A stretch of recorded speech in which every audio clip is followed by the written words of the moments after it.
Good morning, everyone. My name is Zachary Kelly, and I'm the Assistant Director of the Institute of Slavic, East European, and Eurasian Studies here at UC Berkeley. I'm chiming in from lovely sunny Oakland, California.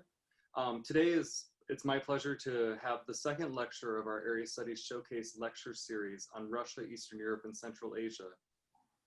This lecture series is a collaborative effort amongst the Title VI National Resource Center and FLAS, which is Foreign Language and Area Studies, recipients of the 2018 to 2021 grant cycle.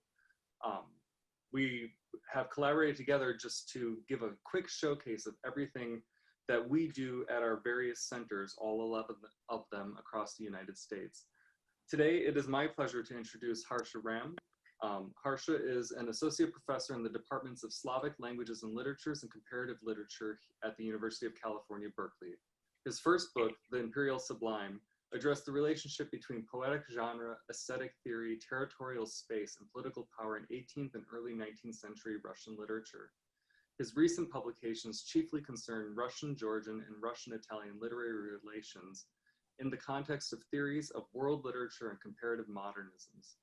His forthcoming book, The Geopoetics of Sovereignty, Literature and the Russian-Georgian Encounter, seeks to provide a historical account of cultural relations between Georgian and Russian artists and writers over the course of the 19th century and early Soviet eras, focusing specifically on how the Caucasus region has been mapped geopolitically as contested territory and geopoetically as a space of natural and ethnolinguistic diversity. His third book project, tentatively titled The Worlding of Russian Literature, will examine the interaction of Russian and world literatures during two crucial moments of transition and rupture: the 1840s, which saw the emergence of plebeian intellectuals and a new sense of the public sphere, and the 1920s, when the Russian avant-garde sought to reimagine the relationship between society and the written word. Harsha, by all means, the floor is yours. Thank you so much, Zach, for this opportunity. I'd like to thank you, but also the Institute for Slavic, East European, and Eurasian Studies for asking me to participate in this Area Studies Showcase lecture series. I believe I'm the second in a sequence of very distinguished speakers from across North America, and I'm delighted to be able to showcase not so much, or not only my own work, but also the kind of conversation that is happening here at UC Berkeley, in the Slavic department, in the comparative literature department, but also, of course, at the Institute itself, the Institute for Slavic, East European, and Eurasian Studies.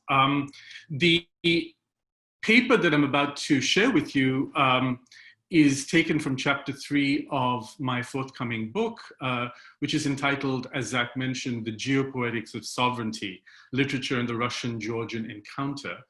The terms geopoetics and sovereignty, I hope to clarify and elaborate a little bit more over the course of my talk.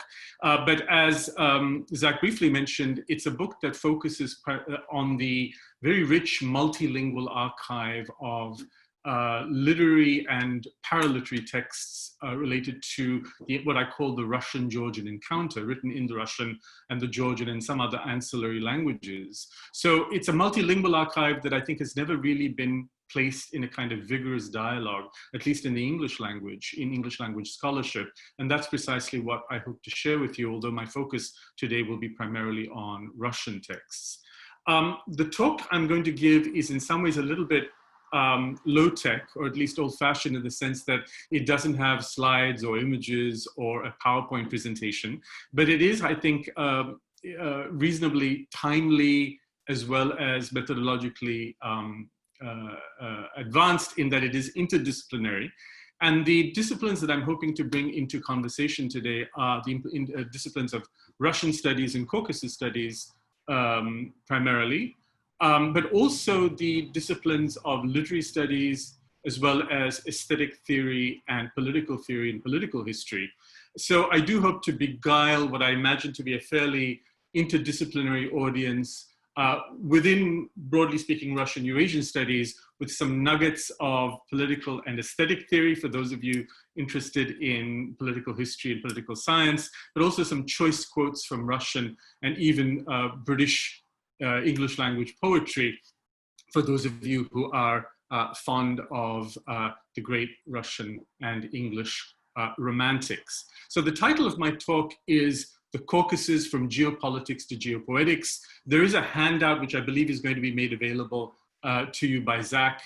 You can find the link, I believe, on through your YouTube video. So I will be referencing these quotes as I move through my lecture. Even prior to the modern era, the Caucasus has been primarily seen as a contested territory, an interregional space caught between rival empires and local polities. The history of the Caucasus is one of encounters and collisions, both violent and productive, with far larger neighbors, from Imperial Rome to Byzantium, the Arabs, the Mongols, and the Seljuks, and more recently, the Ottomans, the Safavids, the Romanovs, and the Bolsheviks, and finally, Putin's Russia, to whom local elites have offered both accommodation as well as resistance. At the same time, the region's natural beauty and human diversity have captured the imagination of travelers over the centuries. In my lecture today, I want to elaborate some of the tensions and convergences between territorial ambition and the literary imagination, specifically as they are exemplified by the Russian tradition. The premise I wish to explore today is that literature, rather than either simply corroborating or resisting the goals of the state, the two options that are normally seen as available in terms of the relationship between literature and politics, I argue that literature articulates the question of sovereignty in ways that touch on the aesthetic as well as the political dimensions of power. Let me begin with a telling example of what I have in mind. In the autumn of 1820, in a letter to his brother, written shortly after completing his first journey to the Caucasus, the Russian poet Alexander Pushkin penned what was to be his earliest recorded response to a mountainous region, which came to define his initial literary celebrity, no less than the evolution of the Russian Empire. And this is the first quote on the handout that you are welcome to read along with me. I quote, "I regret, my friend, that you were not with me to see the magnificent chain of these mountains, their icy heights, which from a distance during a clear sunrise appear as strange clouds, multicolored and still. I regret that you were not with me to climb the sharp-edged peak of Bishtu, with its summit comprised of 5 hills, or Mashuk, or iron, stone, and snake mountains. The Caucasus region, the torrid boundary of Asia, arouses interest in all respects. The Russian general Yermolov has filled it with his name and beneficent genius. The savage Circassians have become timorous, their ancient audacity is disappearing, the roads are becoming less dangerous by the hour, and the numerous convoys are becoming superfluous. It is hoped that this conquered land, which until now has brought no real benefit to Russia, will soon form a bridge between us and the Persians for safe trading, and that will not be an obstacle to us in future wars, and that perhaps we shall even carry out Napoleon's chimerical plan of conquering India." End of quote. These lines readily encapsulate the literary, no less than the political stakes of Russia's Caucasian adventure over the course of the first half of the 19th century and even beyond. They establish the region's alpine scenery as a matter of surpassing poetic interest before affirming Pushkin's support for the Russian conquest of the Caucasus as a bloody but benign necessity. In moving from a purely sensuous awareness of mountainous landscape as experienced by the traveler to its cartographical abstraction in the service of empire, Pushkin's letter, I suggest, vividly brings together the geopoetic and the geopolitical, the two categories I wish to distinguish but also relate in my lecture today. If geopolitics assumes the decisive role of physical and human geography in determining political power and territorial domination, geopoetics has been defined, and this is from quote number 2 on your handout, as I quote, "the operative category for the modes of inscription of the earth into a literary text." It embraces the mimetic, representational, as well as iconic elements by which topography is conventionally demarcated, but subjects these elements to an imaginative or projective reinscription. It examines the engagement with geographical epistemologies and the culture at large, while at the same time insisting on the potential of poetic experimentation to dislodge the ontological fixity of geography. End of quote. For this very reason, geopoetics is irreducible to geopolitics without, however, constituting a purely autonomous realm. Pushkin's letter to his brother Lev is exemplary in this regard. It establishes mountainous nature as a distinct realm subject to the surveillance of the roving eye, while declaring the Caucasus to be a continental boundary, an economic bridge, and finally a stepping stone to future conquest.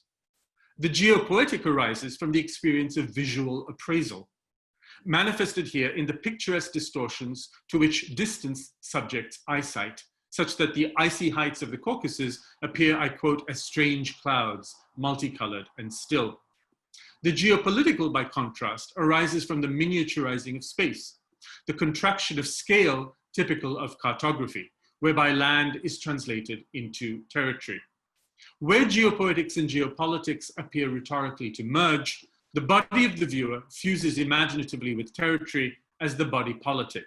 Where they appear merely juxtaposed, they resonate as distinct articulations of space, sometimes complementary, but often competing.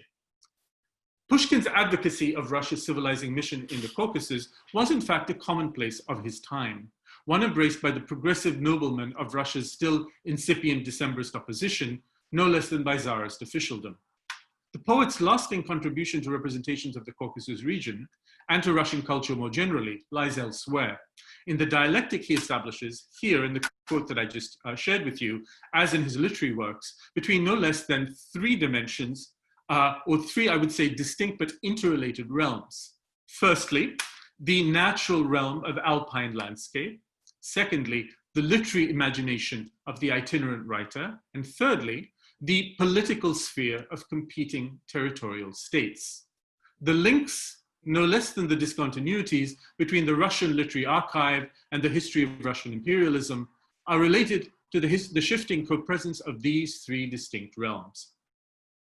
The consistent literary strategy of Pushkin's Caucasian works was to situate the geopolitical realm of territorial rivalry alongside a newer geopoetics of nature, as contemplated and reworked by the poetic imagination. And I want to suggest that this is going to be the legacy that Pushkin bequeaths not just his immediate contemporaries, but in fact, 2 centuries of Russian literary production. Now, the structure of the remainder of my talk is as follows. I shall first situate Pushkin's innovation within a wider and ongoing European recalibration of geography as well as landscape. I shall then turn briefly to pre-Pushkinian representations of the Caucasus in Russian letters in order to better understand the evolution of the Caucasian theme, particularly as it pertains to the problem of sovereignty. I shall then turn to the immediate literary stimulus for Pushkin's revolution, namely the poetry of none other than Lord Byron, the greatest European literary rock star of the early 19th century. Not only was Byron the source of the principal ethnographic and topographic contours which the Russians were then to attribute to the hill tribes of the North Caucasus and their mountainous territories, he also offered a radical reconceptualization of sovereignty itself in the aftermath of the Napoleonic Wars. It was this Byronic legacy, the fruit of British Romanticism, which Pushkin was to embrace and adapt to Russia's conquest of the Caucasus. I will then conclude with a few remarks on the value of the literary archive to Russian and Eurasian area studies. A striking innovation within Russian literature, Pushkin's strategy, as evident in quote number 1, in fact derived from a wider and ongoing European reconfiguration of the geographical field. In the geographical imagination of modernity, and this is quote number 3 on your handout, Chen Shitang, who is in fact my colleague in the German department here at UC Berkeley, has traced the rise of a distinctively modern semantics of geographical space, arising in Europe around 1800, one that rejected both geographical determinism and the omnipresence of human agency in favor of what Chen Shitang calls the reciprocal determination of terrestrial space and human society. Nurtured by internal shifts in geographical knowledge, the rise of aesthetic theory, as well as German Naturphilosophie, and the individuation of landscape as a privileged object of painterly and poetic contemplation, a dynamic model of nature arose for which the earth was no longer, I quote, a static array of discrete objects and phenomena, but rather the dialectical outcome of human orientation and inhabitation. The modern geographical imagination then had political as well as cultural ramifications. Politically speaking, it corroborated the emergence of the modern nation state, which required the delineation of a symbolic geography that exceeded the purely descriptive and quantifiable markers of territory. If the early modern territorial state assumed a topical and enumerative understanding of geography, the nation state, by contrast, and also empires that arose alongside with it, required an additional symbolic dimension provided by the humus of an organic culture and history. Territorial sovereignty was now the precondition of national unity. The transition from descriptive geography to modern geographical science had a corollary in the rise of landscape as an aesthetic category. Pictorially understood, and this is quote number 4, landscape can be defined as a cross-section of natural space viewed without practical interest and apprehended as an indivisible unity that stands for nature as a whole, end of quote. It assumes a disinterested mode of perception and a semantic structure which imposes order and unity on disparate phenomena.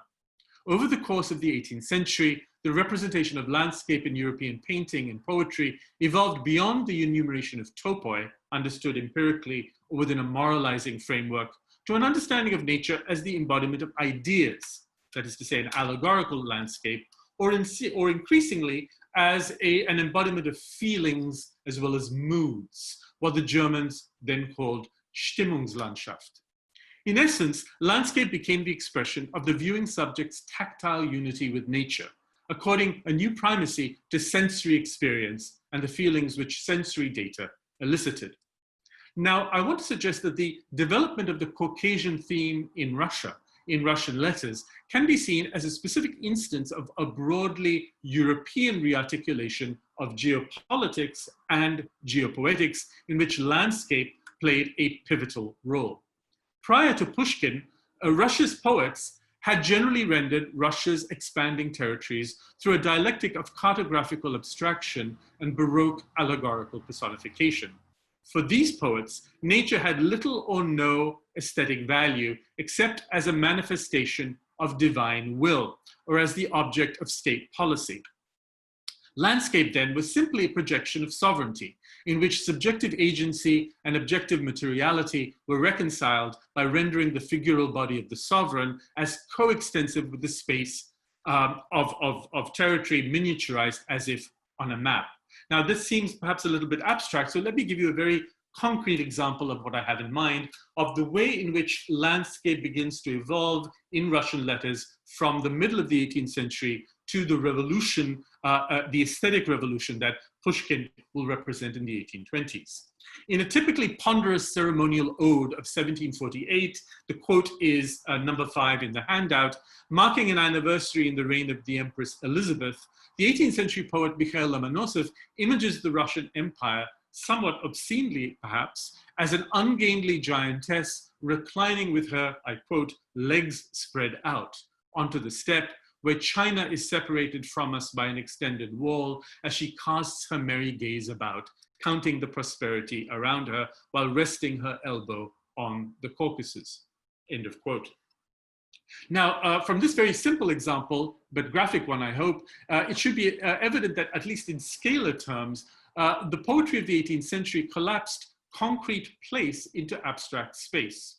Not only did the preponderance of space over sensuous place preclude a properly sensory relationship to the environment, it derived all forms of human agency from the impersonal figuration and subsequent circulation of sovereign power.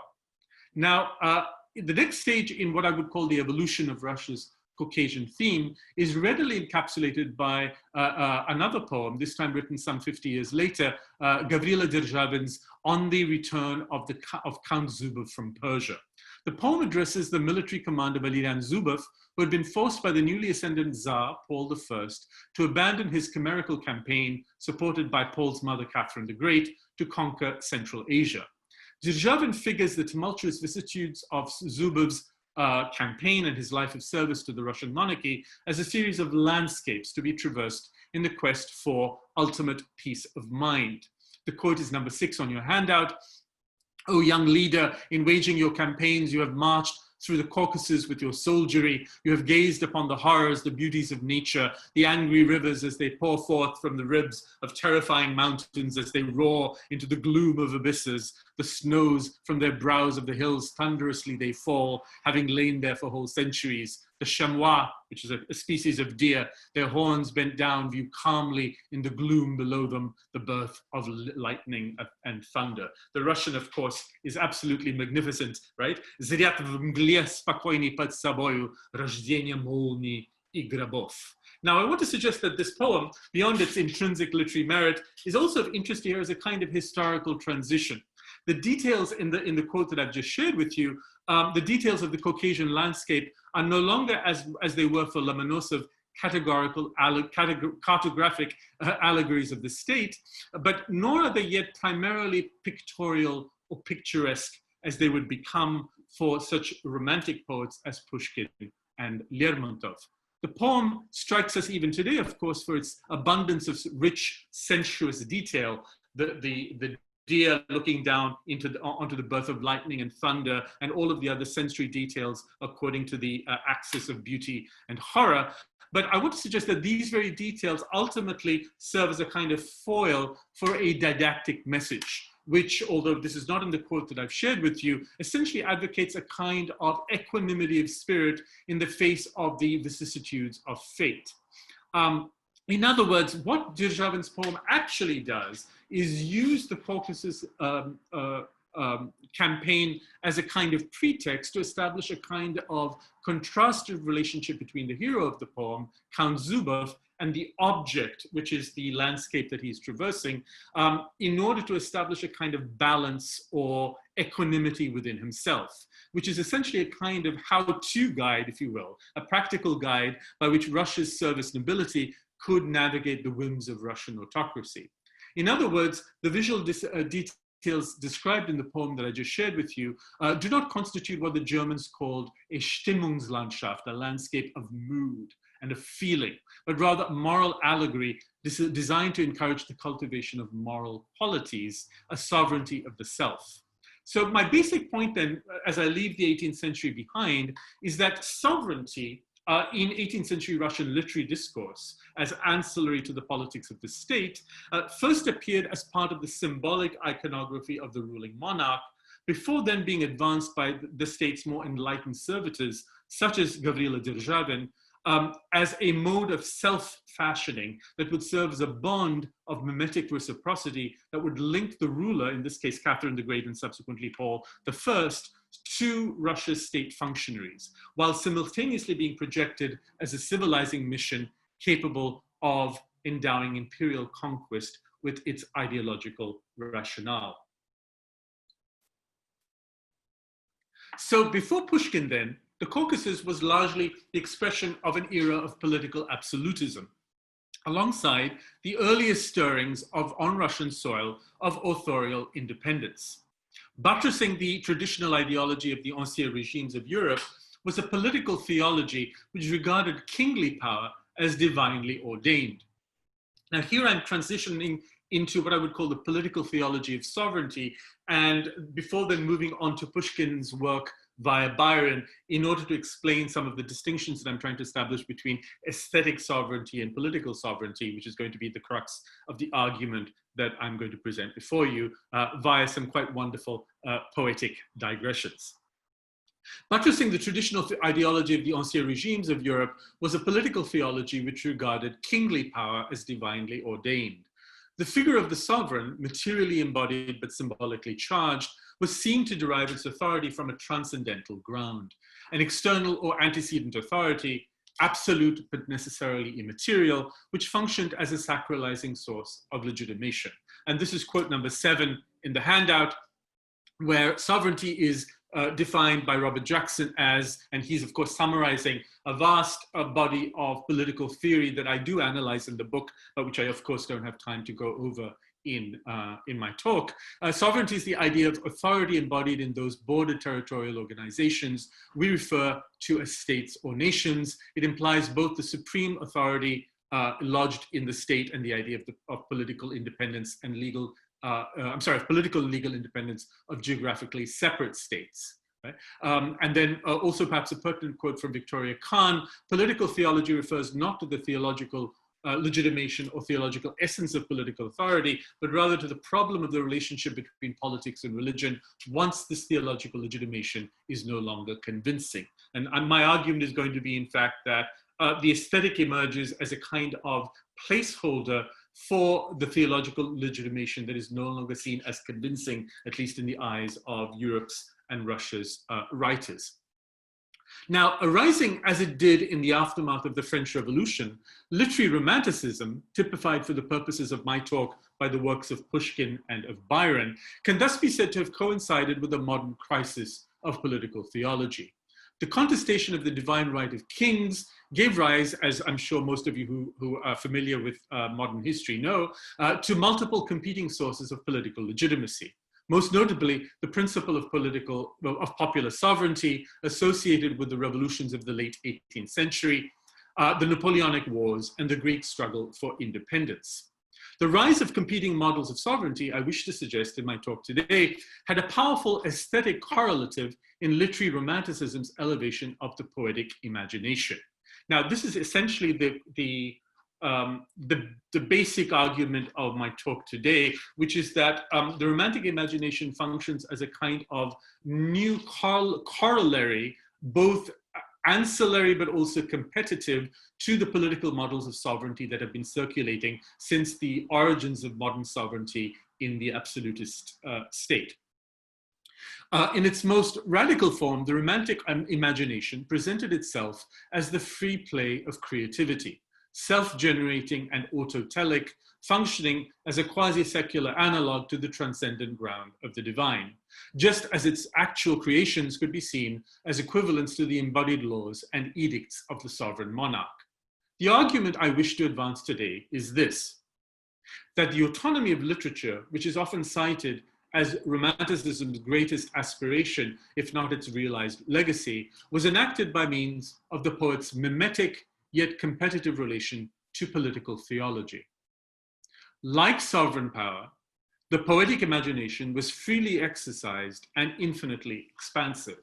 Unlike the divinely ordained monarch, however, the romantic poet no longer derived his legitimacy from the certainty of an absolute ground, if you recall the ground of divine right of kings, but rather from the fictional representation of the poet's encounter with the sources of his inspiration.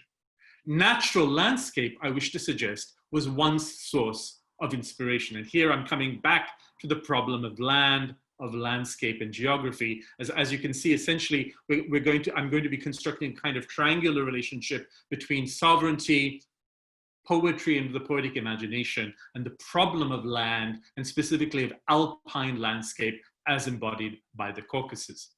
Now, for the English poet Wordsworth, nature was the supreme and privileged object of poetic reflection, an entity distinct from human consciousness. But for the poet Byron, and here I'm moving into the poet who is the immediate source of inspiration for Pushkin himself, for the poet Byron, on the other hand, nature served as a space of specular mediation. In other words, nature not as something distinct from human consciousness, but something that functions as a kind of mirror to it. Distinct from the human realm of culture and history, nature nonetheless presented itself to Byron as a landscape replete with what English scholarship calls pathetic fallacies, which serve to mediate between the increasingly radical claims to autonomy made by the poet himself and on behalf of the literary imagination, and the contested sovereignties of the political realm, which saw the privileges of the absolute monarchs of Europe and the Levant pitted against various forms of popular mobilization. Now, studies of Russian Byronism have predictably focused on the Byronic hero as the poet's principal contribution to Russian letters. And the Byronic hero is generally embodied by such figures as the hero of Pushkin's Eugene Onegin, as well as Lermontov's Pechorin from The Hero of Our Time. But I'm not going to be focusing on those more familiar topics today, because it seems to me that far less attention has been paid to the way in which Byron actually represents landscape and what I will call ethnoscape, as a kind of counterpart to the poetic imagination, which was manifested in, for example, such important texts as Byron's Childe Harold's Pilgrimage, published between 1812 and 1818, which was arguably one of the most single decisive literary stimuli, if you wish, for the evolution of the Caucasian theme in the works of Pushkin, as well as Lermontov. Now, Byron's significance in this regard is at once precisely intertextual, but also more deeply symbolic.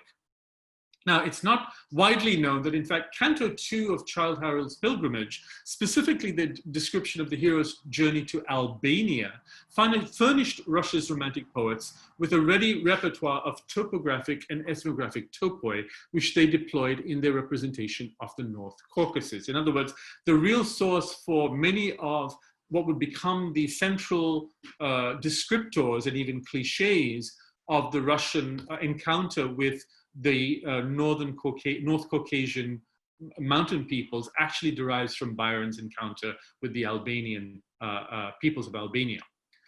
Less obvious, but no less profound, was Byron's other legacy, namely his figuration of the Levant during the Napoleonic Wars as a field of competing sovereignties, in which alternative models of the political could be juxtaposed and mediated by the realm of nature and the workings of the poetic imagination.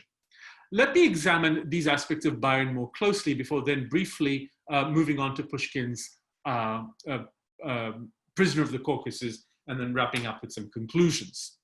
A paradoxically conceived revival of chivalric romance, Childe Harold's Pilgrimage by Byron presents itself as a tour of the Mediterranean world, then being lacerated by the Napoleonic Wars.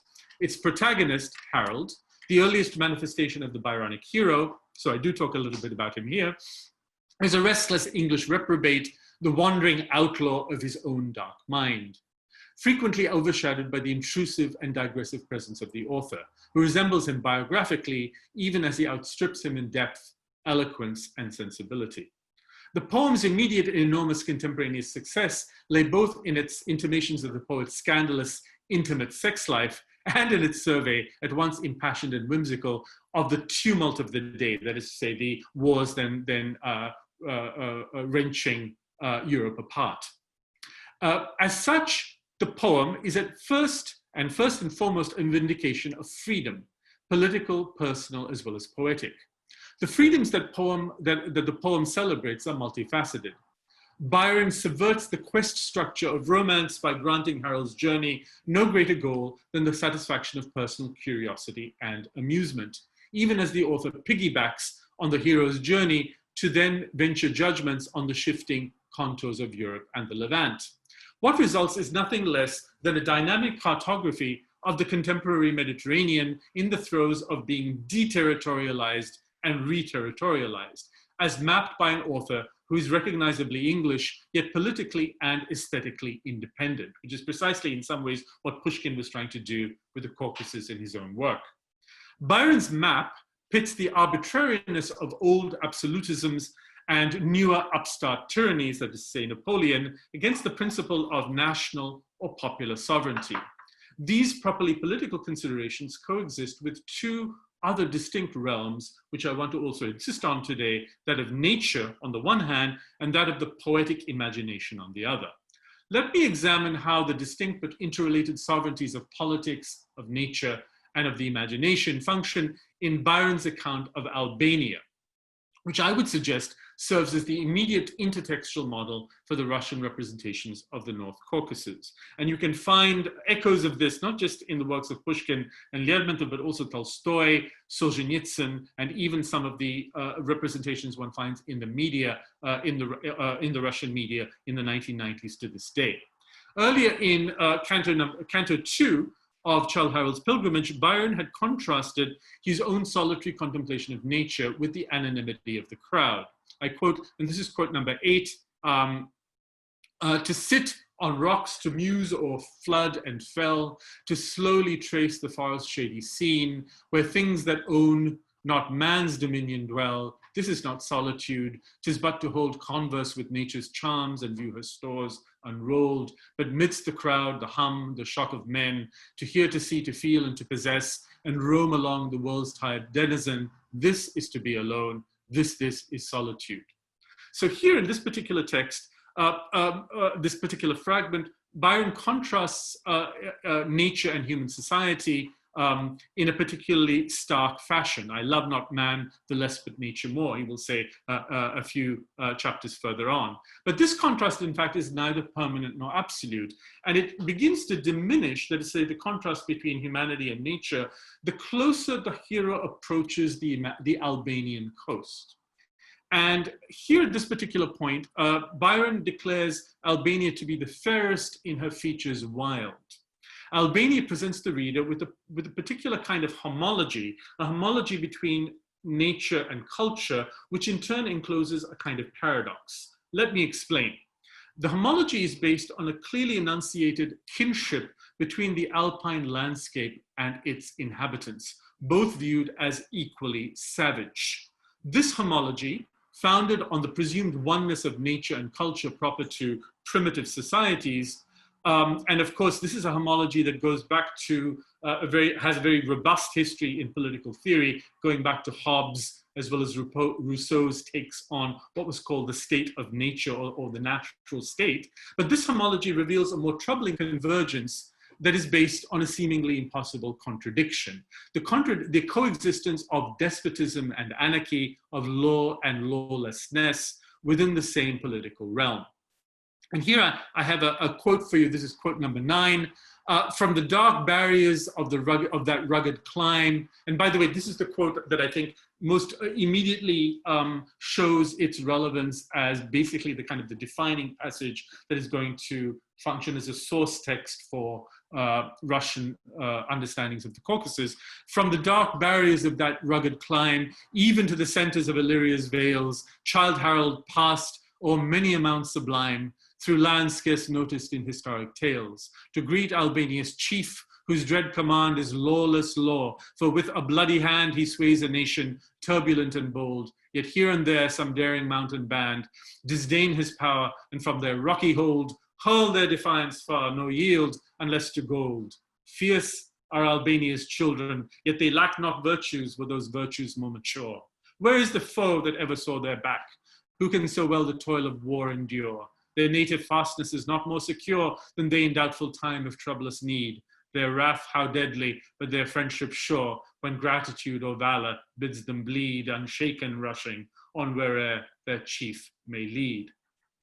Now, based on Byron's own visit to the region in 1809, by every account a turning point in the poet's own life, this particular rendering allows for the despotism of the local potentate, Ali Pasha, to coexist alongside such features as spontaneity, hospitality, and the liberality of the subjects that he rules, who are described as once as loyal as well as fiercely independent. And these, I want to suggest, are the basic contours of the legacy that Byron's Albania bequeathed the Russian Caucasian encounter.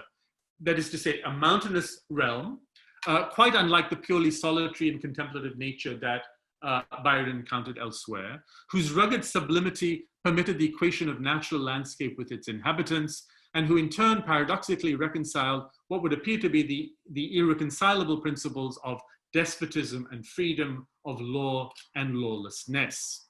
As such, Albania represented a challenge to the stakes of Byron's own political vision, which was, as the poet himself put it in Canto 3, to disentangle the principle of true sovereignty from the thraldom of kingly power. Albania, in other words, and its allure lay perhaps in the starkly unmediated juxtaposition of tyranny and freedom, which Byron found dramatized within the same polity. Now, a reading of British Romanticism in the light of political theology then allows us to regard the interplay of nature and the poetic imagination, no less than the world of politics, as the play of competing yet mutually defining sovereignties. Within such a schema, the affirmation of popular sovereignty was no longer sufficient to win the struggle against political tyranny, whether it be the political tyranny of old absolutisms or the newer tyranny of Napoleon. Nature, no less than the poetic imagination, served as rival sovereign realms by which to delimit the purview of the political state. More precisely, alpine nature functioned as an alternative ground of legitimation, analogous to the divine, but distinct from it, permitting the poet to establish his sovereignty in the realm of the imagination. Now, in the, say, 10, 15 minutes remaining, let us quickly see how the same dynamic gets played out in a canonical Russian text, which is Pushkin's Prisoner of the Caucasus of 1820, which is the earliest text from the Russian literary canon to transpose Byron's Levant onto the Russian Caucasus.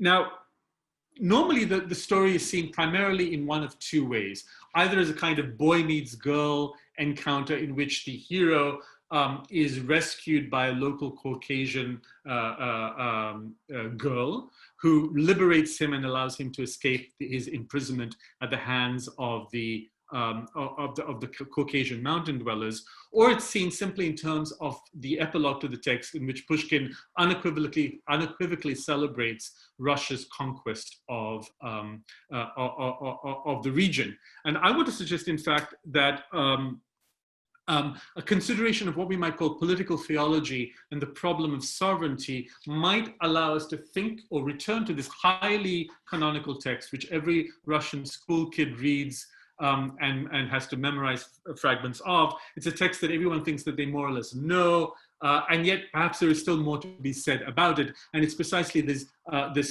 potentially unexplored aspect of the text that I want to leave you with in these concluding pages.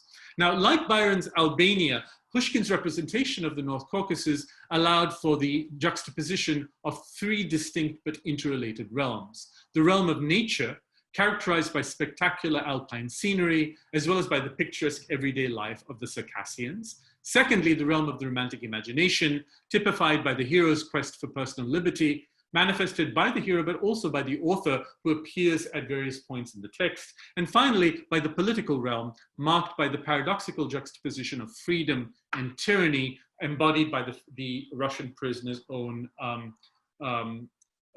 state of imprisonment at the hands of the freedom-loving peoples of the Caucasus.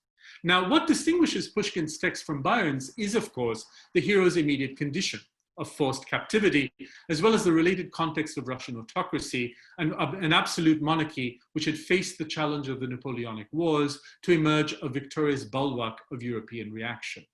Unlike Byron's text, then, which contrasts the freedom and mobility of the author and the hero with the despotisms old and new which prevailed in Europe, Pushkin's text imposes tighter spatial and imaginative constraints on the competing sovereignties it depicts, which I think is appropriate given the different nature of the Russian state and of Pushkin's own relationship to it.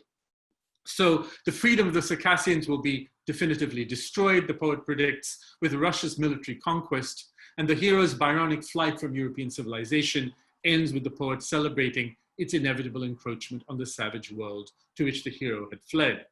Now, a reading that focuses purely on the realm of political sovereignty must inevitably embrace the most conservative and conventional reading of the poem possible, in which the Russian state essentially eclipses all other sovereignties. Yet what of the freedom of the poetic imagination and of the alternative ground of legitimation which nature provides? In other words, what I'm suggesting is a kind of a turn to what would now be called a kind of eco-critical or geopoetic reading that opens up perhaps new possibilities for Caucasus area studies. It is precisely this freedom, the freedom of the imagination and the freedom of nature, which is recalled by the poem's dedicatory epistle to General Nikolai Raevsky, in whose family's company, we should note, Pushkin is first said to have discovered the poet Byron. And this is quote number 10 in the handout. I'll read it in Russian and then in English. «Прими с улыбкою, мой друг, свободной музы приношения, тебе я посвятил изгнанной лире пения и вдохновенный свой досуг. В дни печальные разлуки мои задумчивые звуки напоминали мне Кавказ, где пасмурный бешту, пустынник величавый, аулов и полей властитель пятиглавый был новый для меня Парнас».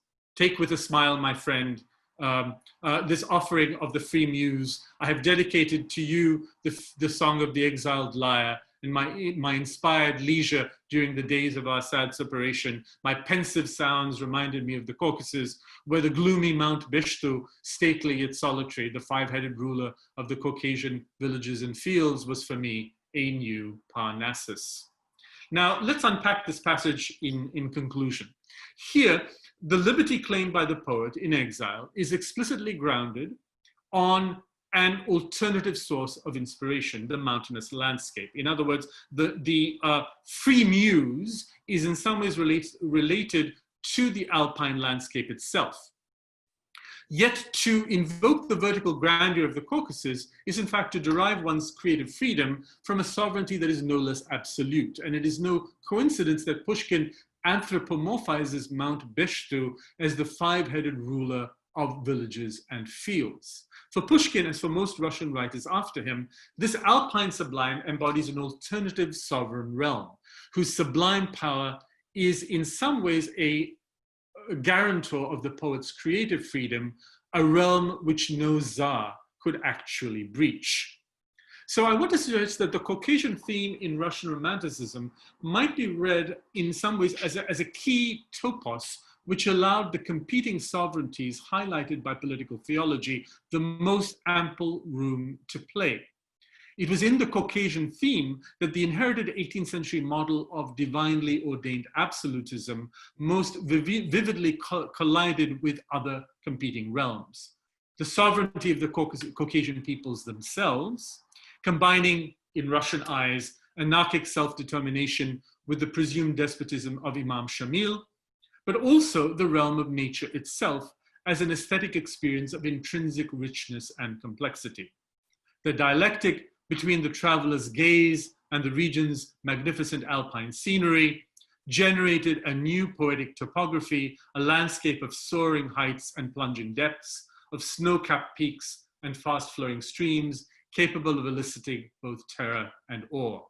It was this entirely un-Russian scenery which permitted one of the earliest articulations in Russia of a self-emancipating literary imagination, in contradistinction to the distinctly subordinate status that the Russian poet enjoyed in Russian society. Now, in the book that I'm currently completing, I explore the ramifications of these competing sovereignties in different ways. I suggest that the Russian literary culture was able to imagine its own emancipation through the contemplation of alpine nature, even as it was unable to acknowledge the political freedom of the Caucasian peoples outside the Hobbesian and Rousseauistic prism of the state of nature, which equated the inhabitants of the Caucasus with the natural realm in which they lived. However limited and Eurocentric, this model could nonetheless generate extraordinary literary critiques of empire, of which Tolstoy's Haji Murat would be the most notable example.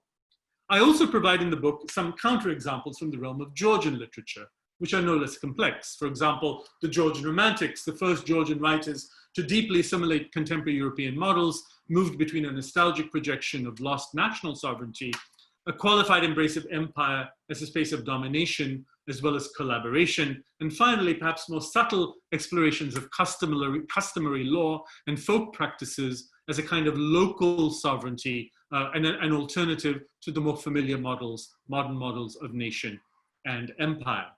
So in conclusion, I want to maybe spend 30 seconds more just briefly reflecting on the pertinence of what I call the literary archive to the realm of politics. And since this is, after all, an area studies paper, I wanted to bring the different scattered specialties or specializations that constitute Russia-Eurasian studies into some kind of conversation with each other. So in a sense, the relevance of literature needs no further justification in the case of Russia, where, as in other parts of the world, writers have played such a constitutive role beyond the realm of culture narrowly understood, often rivaling the contributions of political and religious leaders to what might be called the social imaginary. Their role could serve to celebrate and to defy, but also to supplement the institutional politics of the day. In this sense, what I've called geopoetics is neither reducible to geopolitics, but nor is it independent of it. It summons the embedded forces of nature, as well as the wellsprings of the literary imagination, to tell stories which frame, but which also exceed the the historical narrative. Beyond all the wars that have been fought, the treaties signed, the boundaries established or violated, these other stories can tell the stories of can tell the experiences of mountains, valleys, and of rivers, and also other ways to imagine the sharing and the living of place. Thank you.